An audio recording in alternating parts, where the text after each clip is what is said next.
Hello, everybody. We are back now with Pixels for People. We have ViperUK showing off Hotshot Racing. Take it away, Viper.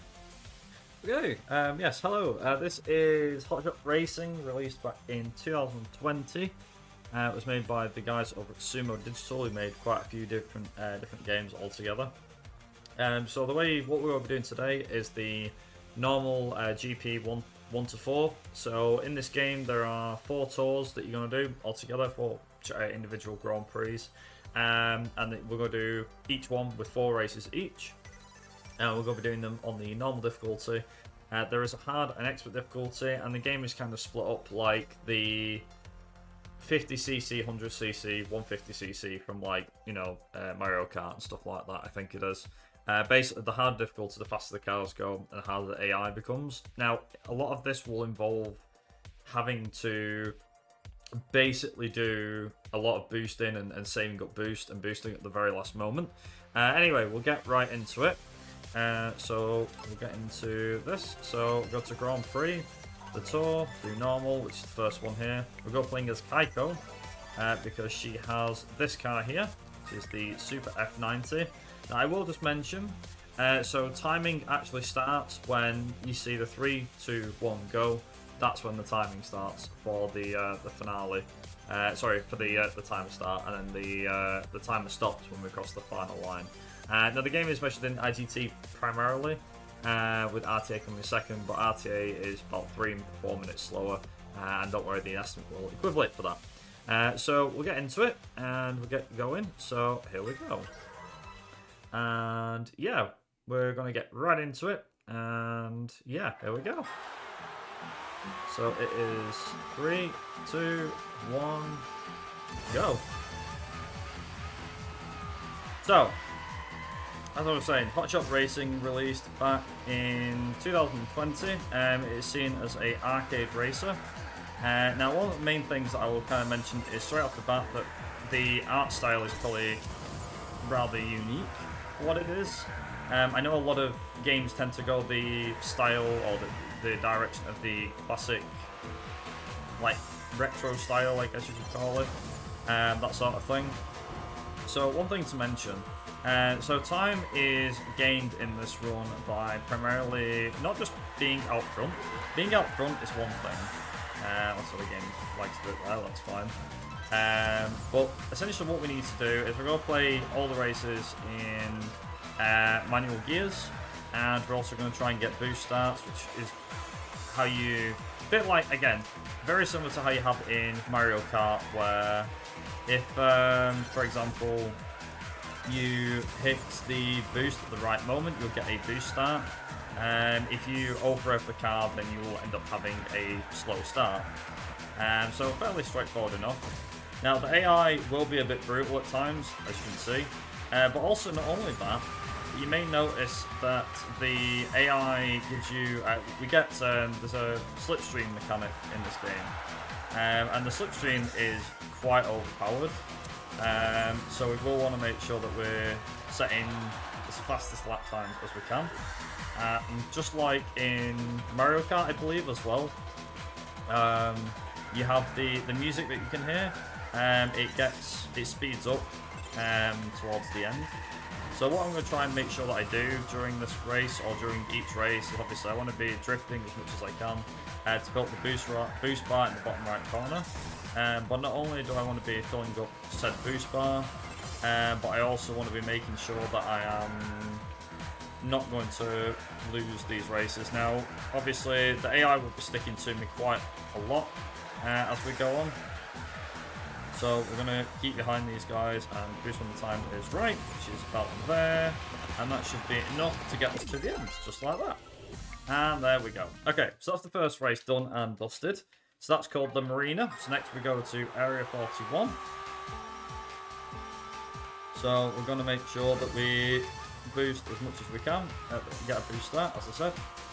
Now, one thing that is worth mentioning. So for first timers, I'd probably recommend playing in automatic. I think that kind of goes without saying for any racing game. Playing automatic because then you don't have to worry about the the manual gears and having to, like, you know, focus on your driving first and foremost, and then trying to get used to doing the gear changing as well. Now, a key crucial part, which you've already seen, or maybe you might have already noticed, which is, so the cars are predominantly based off real life cars. So for example, obviously ours is supposed to be based off a F1 car. However, you'll see that there may be other cars here that are supposed to be its own. So for example, Marcus's car, so there's a bunch of different characters and they all have different cars. They have a set of 4 cars each. So the car that Marcus is driving is supposed to be similar to a Bugatti Veyron Super Sport with that livery. And the reason I know that is because I know my cars relatively well. There's other cars in here that replicate the likes of Porsches, Lamborghinis, old Nissans and Toyotas and things like that. And it is quite good. It is obviously one of the key ways of getting around copyright, I think. Copyright legal issues, which is also really, really good, so that's nice to see. But yeah, overall, like I said, fairly straightforward. The game's concept is simple, just cross the line and finish first. Obviously you want to make sure that you're doing things as fast as possible.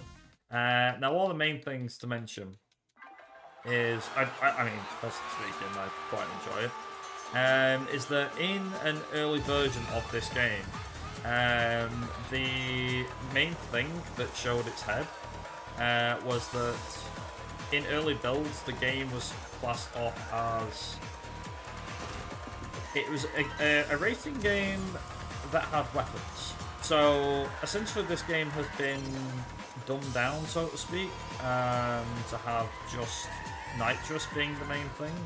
So it's just more of a racing experience with no weapons or anything like that. But I think having weapons in the game would definitely make it more, would have made the game a bit more exciting. But I think also maybe what they were trying not to go for was the likes of, obviously they were trying not to replicate Mario Kart. Although I feel like they did a pretty poor job of trying not to copy Mario Kart, because I'm pretty sure that the countdown is the exact same as the one from Mario Kart, personally speaking. So there is a variety of different levels that we're going to be going through. So you've got this one here that's based in the jungle. There's a few that look like they are based in the land of like Germany, Switzerland, that sort of thing. That sort of thing altogether. But honestly, like, genuinely speaking, I don't think it's too bad. I think that, you know, you have a decent variety with everything that there is, which is really, really nice.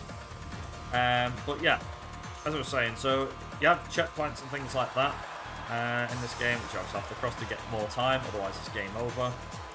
Now, some of the tracks are a bit more difficult than others, it would seem. But again, that really does depend on your taste and how much you get used to the other things as well. Now, one thing I haven't even mentioned much, which is why I'm using this car in particular, which is the fact that it is the fastest car in the game, but it is also got like really good acceleration to an extent, which is also really, really good. And as I was saying, like, one of the key things that we want to make sure we're doing here is we want to make sure that we're getting enough, or we have at least 1 bar of boost to have for the very end of the race, just so that we can easily get to the end like this, how we can just like, yeah, that's it, you know, sort of thing. We can easily cross the line and there you go. But yeah, it works out quite well. So the environments, in my opinion, at least here, are quite nice to look at, if I'm being honest. I think very much of the environments. One of my favourites in particular, I think it's in GP2, is that there is a aquarium one, which is really cool. It has like dolphins jumping out and things like that, which is really, really cool. But yeah, so for those that don't know, so Sumo Digital, who made this game, they also made quite a few different games. One particular game that I have played that they made, but I feel like it might have been in their early days, was, get a bit of lag there, was a game called Driver 76, which was a PSP driver game that was from the original series, although it was more like a side story, so to speak. So the AI will push you about as well, so don't be afraid to get a bit dirty with them and to deliberately, like, you know, back them up if you must. I also will just kind of quickly mention as well. So some of the track layouts are very simple. They're not like the most complicated thing in the world. So getting used to, you know, playing these races and getting used to them is like fairly easy. Being honest about it all, so it's not too bad. And I will just quickly mention as well is, even though I've said that this is GPs 1 through 4, there is a 5th GP, but I believe the 5th GP was one that was... I don't know if it's DLC or what, but when I bought the game, you get GP5 anyway. The GP5 was seen as like a boss one, I think it was. So once we've done a GP, we get this ending cutscene, which we are going to immediately skip. And we're going to go on to the next one. So we do have to get through this as fast as possible, as you can see. There we go. So we're going to make sure that we do well here. Now, the first race, you're always going to start at the back. This may be where it may get a bit difficult for people. Just starting at the back compared to some of the other games. So obviously wherever you finish in the first race will depend on where you finish in where you start the second race, and wherever you finish in the second race will where you finish where you start the third, and so you get the idea. So that's one of the main key things to remember. So if you by winning the first race, you end up starting at the front for the second. That's not to say you'll have an easier time for the second race in particular, but it tends to be a case of starting at the front gives you a better chance of winning more than anything else. But yeah, as I was saying, there are a few different categories. The GP5 category has its own for some reason. I don't remember why it has its own, but yeah. Normal difficulty, like I said, is the easiest difficulty. It feels like the catch-up is on 24/7. But honestly, like genuinely speaking, you know, at the end of the day, you get used to it, being honest about it. And then when you do hard and expert, as I said, you go a lot faster during those. So, all good fun. Do we have time for a quick donation here? Yeah, we've got time for a lot of things. Go right ahead. All right, awesome. We have a $15 donation from Dine Keto saying, always love to do wizardry runs. Let's go cheer on ViperUK and sacrifice our wallets for a good cause. Thank you for that, Diane. And yeah, I really appreciate everybody helping us support Child's Play charity as we are delivering therapeutic games and technology directly to pediatric hospitals to improve patients' lives through the power of play. All right, thank you very much. With that, we've got our first race done and dusted, which brings us on to Fossil Cave, which is really cool. Now, the funny thing is, if I rev the car too high, it does actually take a fair bit well, yeah, it takes a fair bit to settle everything down. So, yeah, you just don't know what you're gonna get if you don't watch the accelerator when you're doing the boost start. Like I said, you can get, as I was saying earlier, you can get a not a boost start, what's the other one? Like a rocket blown start, I guess, where the car just goes bang and then it has to start slow. As I said, very, very similar to like Mario Kart. For me personally, like I said, the game is fairly simplistic in its design and what it wants to do.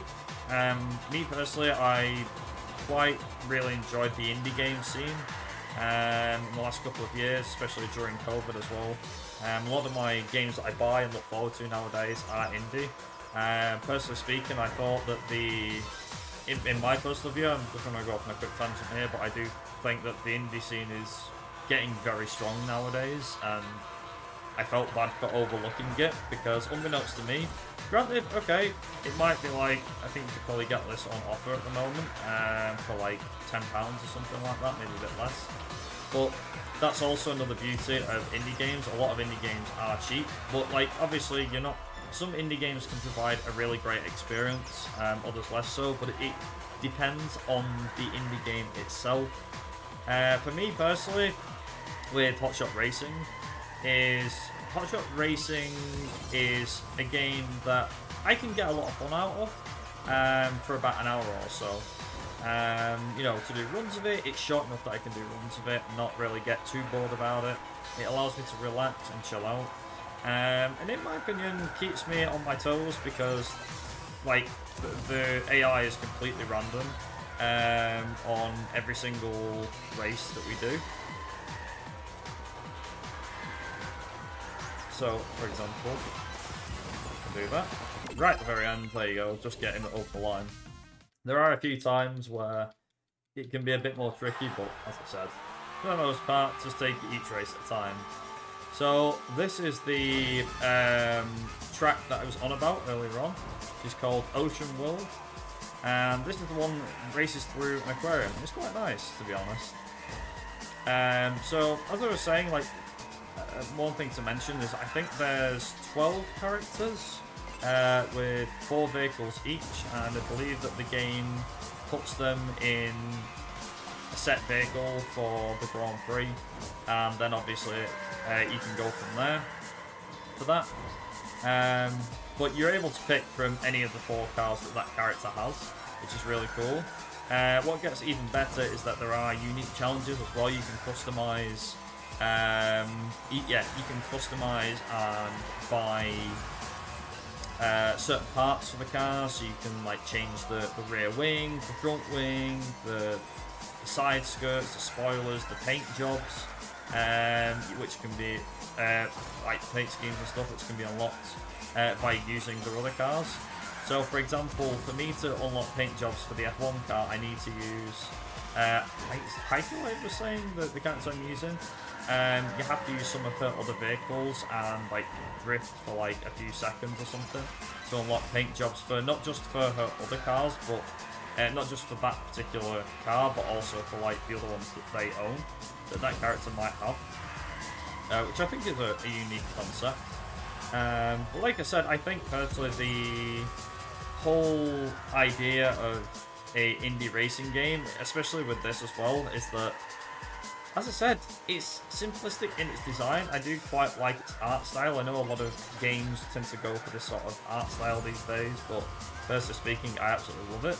As we got the dolphin doing a flip through, which is really nice of the dolphin. But yeah, it's, I personally really love that a lot of indie racing games are using that cel-shaded art style. It looks really good. Go on. Sorry. I was just sorry. I don't mean to interrupt you. Just like I've played 3 different indie games that are racing games alone this year, and between Aero GPX, there was Phantom Spark, and then there was XF Extreme Formula. All of them were extremely fun. I've had a lot of fun with the racing games that we've been getting the last little while. Yeah, there's been like quite a few like little hidden gems. I mean, I picked this up because I remember seeing a friend that I knew had played the game. And they were mentioning it. I was like, it doesn't really look like my thing. And then I played it through and played through the game. And was like, oh hey, this is actually like fairly easy to pick up. Like once you know how to drift, which I'll be honest doesn't take any more than a few seconds to learn how to do it. And like how to charge your boost bar and things like that, and how to win races more consistently. I literally played through, beat all the GPs, I think, in one go within like an hour and a half, and then was like, you know what, I'm going to actually do like my first run of it, which was really, really cool. And then was like, you know what, I'll play this a bit more. And the main thing as well was that I was looking for new racing games to learn and new racing games to run as well for events. And this one, along with Horizon Chase Turbo, the original one, both of them hit me with a different art style, but they're racing complex was different. So this, for example, is like essentially it's a cell shaded game with Mario Kart with real cars, I guess.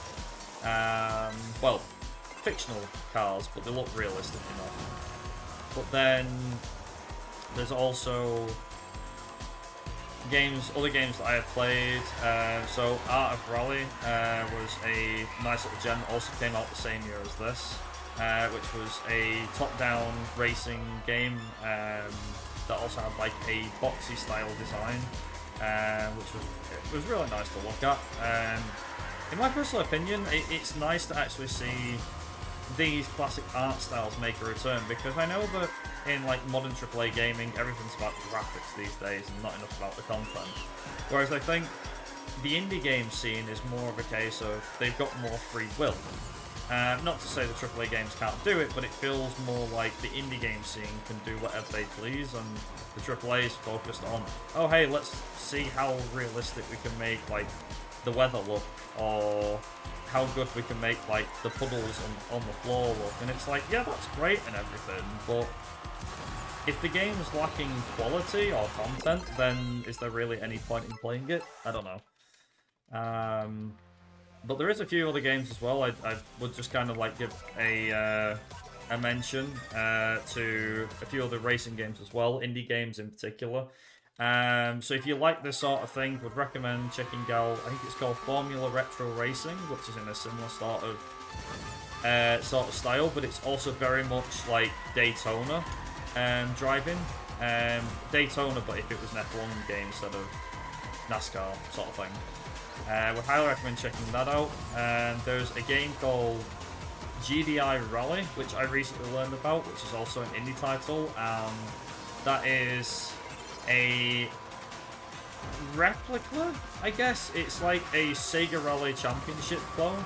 I wish I was even joking. Like, if you look at gameplay for it and go on the Steam page, it is very, very similar to the likes of what Sega Rally Championship used to be in the 90s / early 2000s. But there's also games that have come out literally as of last, I think, just gone, the previous Friday, which include, what's it called? I think Victory Heat Rally. That was it. Yeah, I actually just saw that recently on Steam, and I really wanted to pick that up. It looked really fun. It was a demo that came out on. Yeah, it was a title that came out. Like I said, not title, a demo. Sorry, that came out for it back in April, and I picked it up, and funnily enough, I played the game in early access at a gaming convention in my local city, because the developers it was called Format, and it was based in Manchester last year. They've run it, I think they run like 1 or 2 events a year, and indie developers come to the event, and there was a lot of games that showed up, and obviously I wasn't too interested in certain games that showed up, but then we got like last September there was 2 indie games that showed up. One was Victory Heat Rally, and the other one was Make Way, which was like it's like a makeshift racing game where the tracks are made up by the players.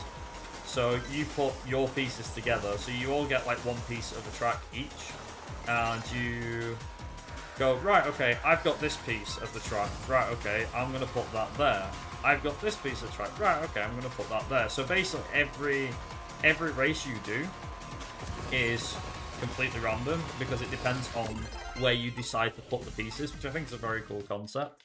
It even goes as far as you can do so like we played the game in online local multiplayer, local split screen between the 4 of us, me and 3 other friends, but the game is playable online, and you can do online multiplayer where it's obvious that the lobbies are very small. It's only a lobby of 4. However, that doesn't mean it's not less money. There's a few friends of ours that have played the games before, and it's really, really fun. I quite enjoy it, personally speaking. But yeah, Victory Heat Rally is one that recently came out, and would highly recommend picking it up. It has just released on Steam. And personally speaking, as I was saying, I played the demo of it back in April during Steam Next Fest, which would highly recommend for those that are a bit unaware about this. I'm pretty sure a lot of people are familiar with Steam Next Fest, but if you're not, you can find many different games, whether it's racing, action adventure, basically loads of different games on there, and you might find some hidden gems. And you might want to check it out, is what I'm saying, because not only are you getting given the game demos for free for a start, which is really kind of the developers, you're getting given a free opportunity, but you also might find that there are games out there that you absolutely love. Like I said, for me, I think I came away, my Steam wishlist filled up fairly quick that week. My wishlist was like, I had like 1 or 2 AAA titles on there, and then the next thing was like this Steam Next Fest came out, and I was like, oh, this not going to be anything that I want to play or anything like that. And then the next thing that happens is like, oh, turns out there was something that I wanted to play. And that was really cool. And like I said, one of them happened to be that game. Like, so much so that I picked it up, and yeah, I've absolutely loved it, to be honest. But yeah, highly recommend giving it a try. You would absolutely love to see what's on offer. There has been plenty of games that have come out through the indie game scene in the last like couple of years. As I said, it's very, very strong. There was one called New Star Grand Prix, which is about £25, I think.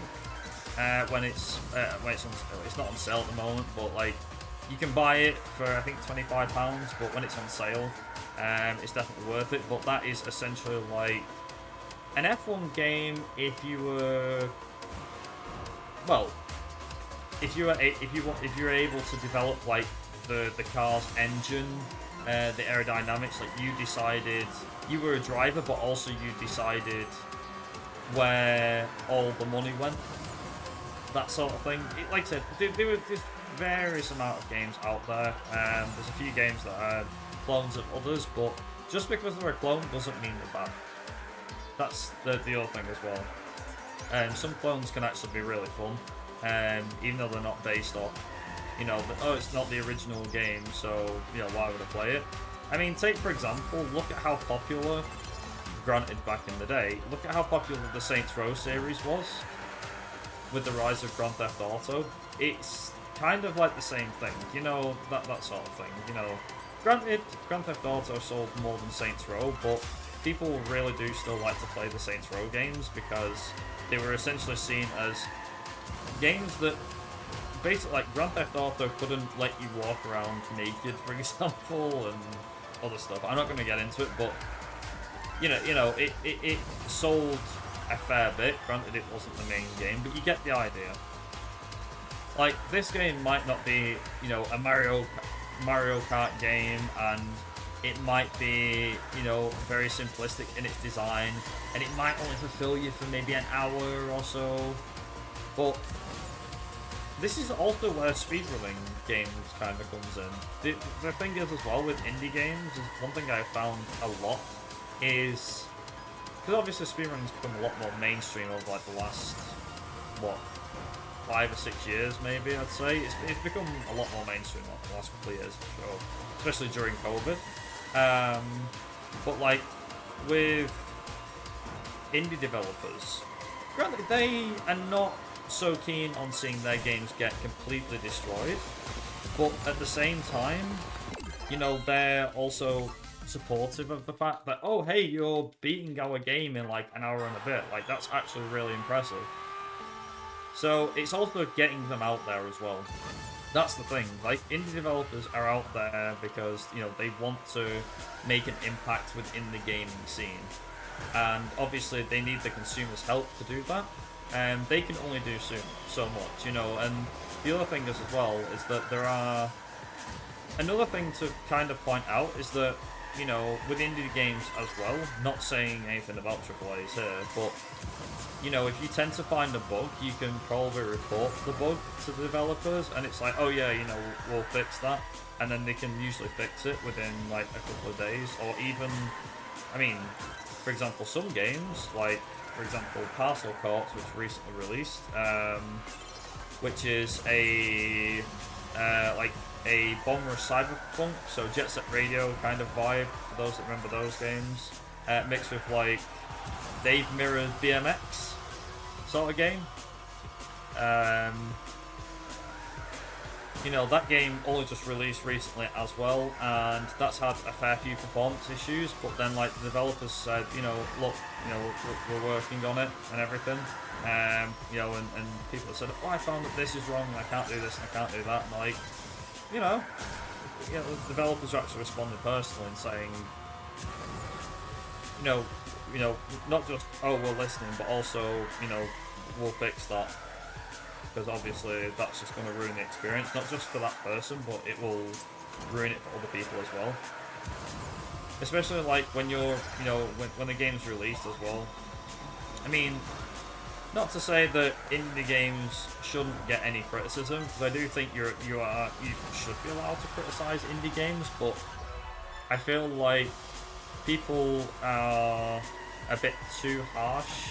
Like, if you're going to pay, if I can be, like, fairly honest, if you're going to pay something like £15 for an indie game, and it's got a few bugs, I don't mean, like, really broken, like, it is playable, there's just maybe, like, one or two things that needs fixing on it. It's like, you know, you're allowed to be harsh, but don't be, like, extremely harsh, like, as if it was a AAA game. Like, if you paid £15 for a game, you know, don't be like, oh, why can't this game look like this? Like, you know, the indie game scene, as I said, it's a case of most indie developers are doing it out of their own sheer will, but also, you know, they're putting their heart and soul into it, and again, let's say AAAs aren't doing it, but, you know, you get the idea. Also, what's me talking about everything? We've done our third GP, which means we now move on to our fourth. And this will be our final one. So we have Ski Paradise, which is coming up first. We also have Temple Ruins, Downtown, and Sea View, which is our finale.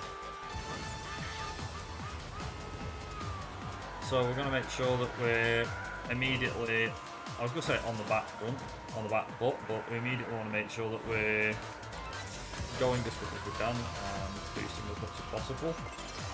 Now, one thing to mention, again, I'll just kind of revamp this in a way, which is that, so we're playing all of these Grand Prix on normal difficulty, which is the easiest difficulty there is. If you go and play it on hard, the cars become faster, and also the AI isn't able to keep up with you as much. In my opinion, hard and expert difficulty, they're a lot more difficult. However, the cars are more faster, and essentially the AI isn't able to keep up with you as much. If you get a good enough lead and you're fast enough, you will be further ahead and you'll actually be able to gain away. So you may notice that most of the time the AI is no less than a second behind me, and it's very rare that I can actually get away. Hence the reason why I save up my my boost. But yeah, it is one of those things where, like I said, with 50cc the AI is able to keep up with you non-stop. But if you're on the hard difficulties, then the cars get faster, and for them to keep up, they actually need to keep up with you.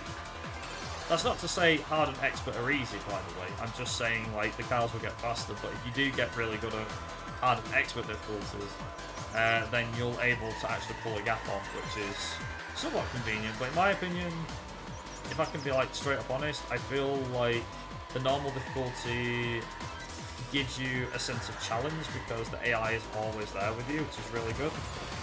And boost across the finish line. There we go. So that is one race done. 3 to go. So this is Temple Ruins. Now, Temple Ruins is an interesting track because it has a long start at the very beginning here, but immediately the AI is going to be all over us, as you'll be able to see.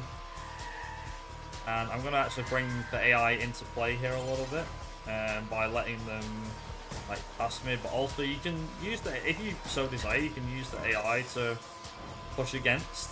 This is actually a fun little trick you can use. So the cars just purely rub against one another. You can get turned around, but being honest about it, it's not something that I would purely focus on whilst driving. So if you get him alongside you, him or her alongside you, then what you can do is you can essentially like do, if I can get it, okay, not quite, there's a nudge in there. But like, say they're right behind me now, okay, maybe not. But like what I can do is I can like, oh okay, I'm gonna just push against them while still driving forwards, and that will allow me to do what I need to. Also, whenever an AI uses boost to get past you, you can use them to keep the slipstream. Because don't forget, you're doing whatever it takes to fill up the boost bars at the bottom. That's the main thing that we're going to keep an eye on during this. Now, I did actually get turned around in this race once, which is a bit of a pain. Unfortunately, but still. One of the really big like OP speed advantage you can get as well, like the perfect time to get like max speed in a vehicle, is to be in the slipstream of another car from a fair distance back. So then as you're gaining speed, use the nitrous on top of that, and what you're able to do from that is you're able to, well, you're able to do whatever it is you feel you deserve to do, which is just boost like hell, basically, and there you go. So, Temple Ruins down, almost done. We're going to go over to Downtown. Now, Downtown, in my opinion, is probably one of the harder races to do, to get well, because it has a really hard complex. And personally speaking, I will be very happy once I've got this race out of the way, because this is probably the hardest race to do. And it's in, well, Casino Town, by the looks of it. I also thought that I couldn't hear that over the music, but there's a guy that goes, "Jolly good," and he also reminds me of like James Bond very much, I don't know why. So we're going to make sure we keep ahead on this one. But whilst I'm doing this race and probably concentrating a fair bit, if we've got any donations or anything to talk about regarding the charity, then feel free to go right ahead. I don't have any donations right now, but I will talk a little bit about the charity. So, Child's Play is a game industry charity dedicated to improving the lives of children and teens in children's hospitals around the world. They have a network of over 180 children's hospitals worldwide that they use to deliver therapeutic games and technology directly to pediatric hospitals to improve patients' lives through the power of play. It's a great cause. Honestly, I'm overwhelmingly thankful to everybody that's donated so far. And yeah, just keep those donations coming in, everybody. We're doing a great job. I will actually mention one last thing real quick, which is that if you are gaining boost as you're filling your bar up at the bottom, if you tag a wall, then you lose whatever you've been gaining during this. So, for example, if you see how I've got a number of like up to 8 or 6 or whichever, if I hit one, I lose whatever I gain. Now, sometimes that can't be helped because the AI can just push you into a wall, which is never fun. But hey, we try, we keep going. That's the main thing. Oops. Okay, I got pretty lucky with that, I'll be honest. Fairly lucky. So just need to make sure that I can keep ahead of Marcus. There we go. And across the line, nice. Okay, cool. Last race. So, last race is at Seaview.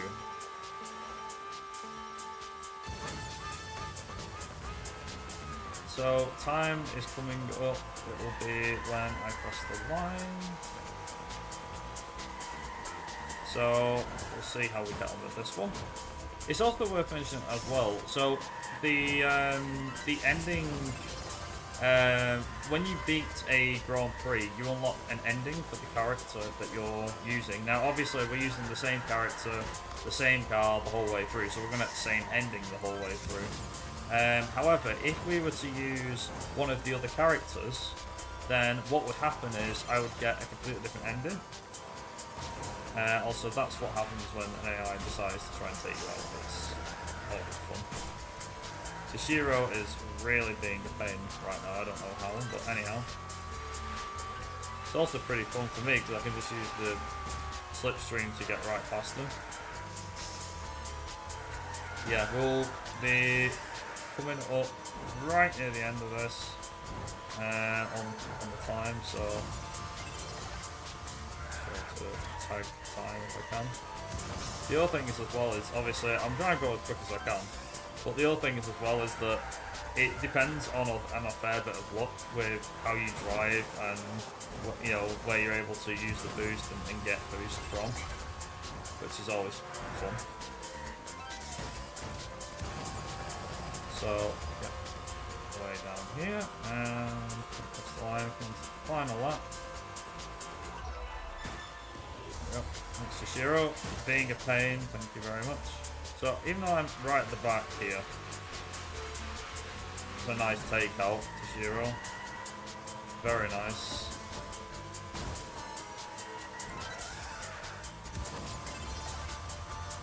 So what I've got to do now is I've got to try and somehow build up my boost for the end. So I need to build up about 2 bars of boost, ideally. That's 1. There we go.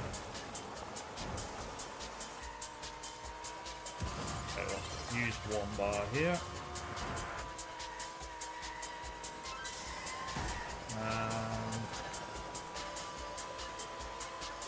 Use boost here, and that will be it. And fine.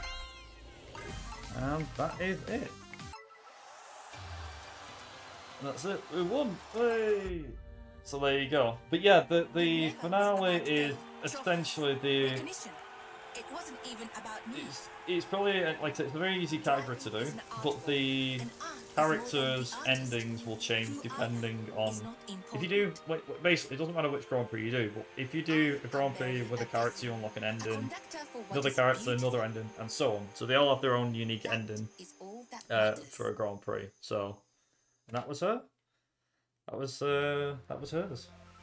But yeah, that is it for the Grand Prix stuff. Like I said, there is the 5th Grand Prix as well. This one is more of a difficult one to do, and you can do it individually as well. So there's Grand Prix 1 to 4, and Grand Prix 5 is like it's like an extension category, pretty much. It is a main category, but you can do each Grand Prix individually. So if you want to just attack one Grand Prix at a time, there's individual categories to do that. Like I said, they're all split into normal, hard, and expert. And that's kind of about it. It wasn't the PV on my side. I think I was about, what was I at? Well, apart from that, I friggin' missed that bit. But I think it was, what was it? Against my personal best. It was 15 seconds off, so I'll take it. But yeah, that's going to be about it from my side. So I'll hand it back over to the host. All right, awesome. I just really quickly just wanted to ask if you had any shoutouts you wanted to make before we bring it back to intermission. Just me, amazing community that have done, that have been very supportive of me. I've recently had a bit of a break from Twitch for like about a month or so, so it's nice to kind of make a bit of a return recently, and the guys have been there for me. Obviously, I'll mention at the end of the Geno Panic run as well, but yeah, thank you for allowing me to participate. And obviously, big shout out goes to my partner who is right next to me for being very supportive. She's giving me a finger, but anyway, it doesn't matter. But yeah, that's kind of about it. So yeah, I'll hand it back over to you. All right, then. Awesome. Okay, we're going to go back to intermission real shortly here, and we'll have Viper also doing another run for us, running Geno